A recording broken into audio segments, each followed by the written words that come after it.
Hail and well met, travelers.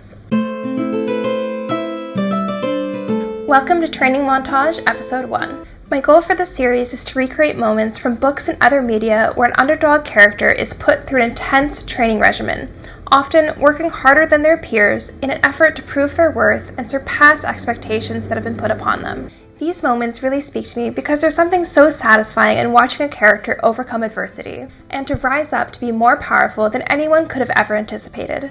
I'm also intensely fueled by spite, so these moments speak to me quite profoundly. For this first season, the character that I'll be looking at is Kieda from Tamara Pierce's Protector of the Small series. If you're unfamiliar with the series, it follows a young girl, Kel, as she works to follow in the footsteps of Alana, the first female knight of Tortall. While women have been legally allowed to train as knights since Alana did it in secret 10 years earlier, Kel is the first girl to show an interest in pursuing this path. And although it is legal now, certain conservative members of the court aren't really thrilled at having Kel in the training program with the boys because they're convinced that she will distract them. Gee, I wonder where we've heard that before.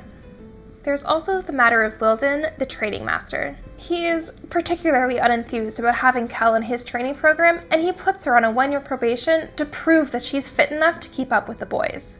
Her training journey to become an official page and ultimately a squire and then female knight of Tortall spans the course of 4 books. For the purposes of this challenge, I'm going to be focusing on the first 2, First Test and Page.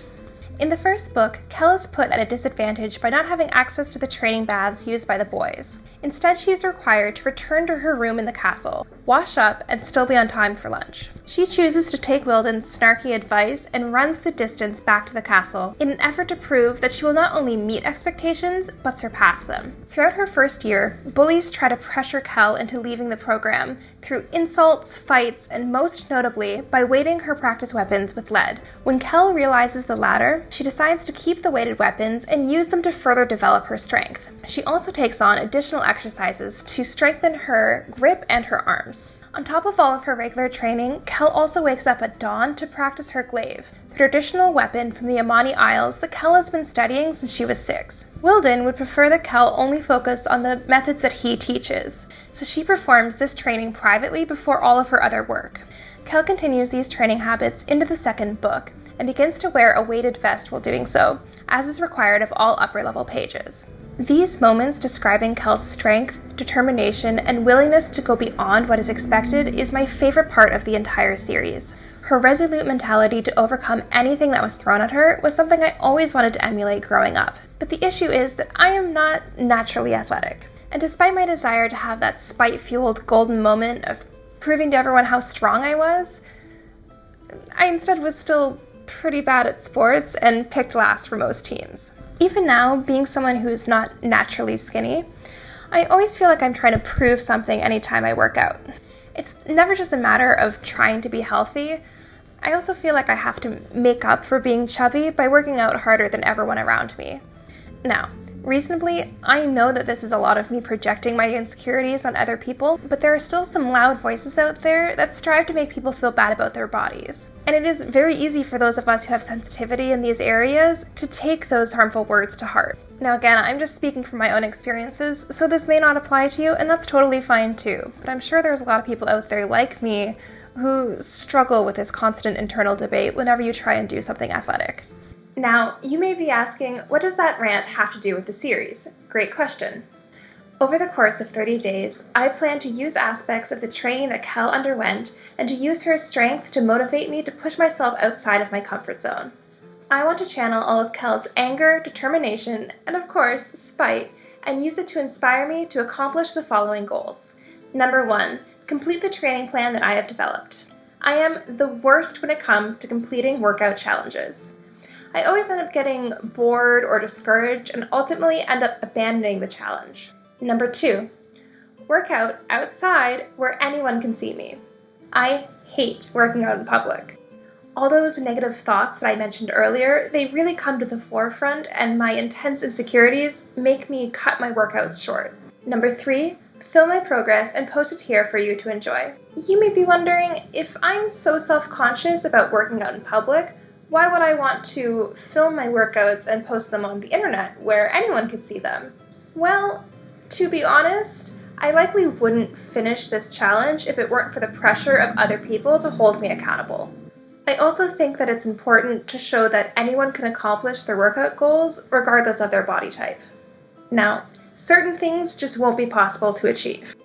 One day, I would love to learn how to joust and fight with a sword, but those are rather lofty goals, especially when we're in the middle of a global pandemic. So for now, I will be focusing my energy on workouts that I can do here on my own without too much added equipment. The main challenge that I'm setting for myself is to run every other day for 30 days. I really waffled on what parameters to set for the challenge because I am an overachiever and I would have loved to run 5K a day, 5 days a week, right out of the gate. However, after doing some practice jogs, I realized that I need to be a bit more realistic. Hence, running every other day and thus taking the 30 days and spreading it out over 60. The second part of this challenge is to incorporate either a weighted vest or a weighted backpack into the equation. Now, again, I really wanted to do this right away, but everything that I've read online has shown me that if I incorporate a weighted element into my workouts too soon, that I'm likely to injure myself. Now, full disclosure, I realized after rereading the books that Kel's weighted runs weren't as big of a moment as I remembered, but rather just a facet of all the different ways that she challenged herself. That being said, it was clearly impactful enough to me that I remembered it over a decade later, so I'm still going to count it. The true point of this series is to capture the essence of Kel's strength and determination and to use that to inspire and motivate me when usually I find it difficult to stay motivated when doing a workout challenge. So now there's nothing to do but begin. I can't wait for you to follow along with the journey, and I'll see you in the next episode for my first week of training. Subscribe to follow my progress and comment down below with a fictional character whose journey has inspired you. And don't forget to find a way to make your weird inner kid happy this week. Bye! Kel continues these habits of... Whoa. I am the worst when it comes to finishing workout challenges and sentences. All those negative thoughts that I mentioned earlier, I don't know what I wrote. In the first book, Kel is put at a disadvantage by not having access to the training access. Now, full disclosure,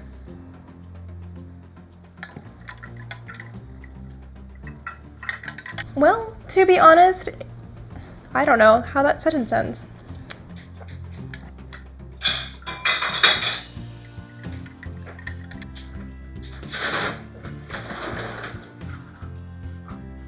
That being said, it clearly was impactful enough to me that I remembered it nearly a decade later. Nearly. Who am I kidding?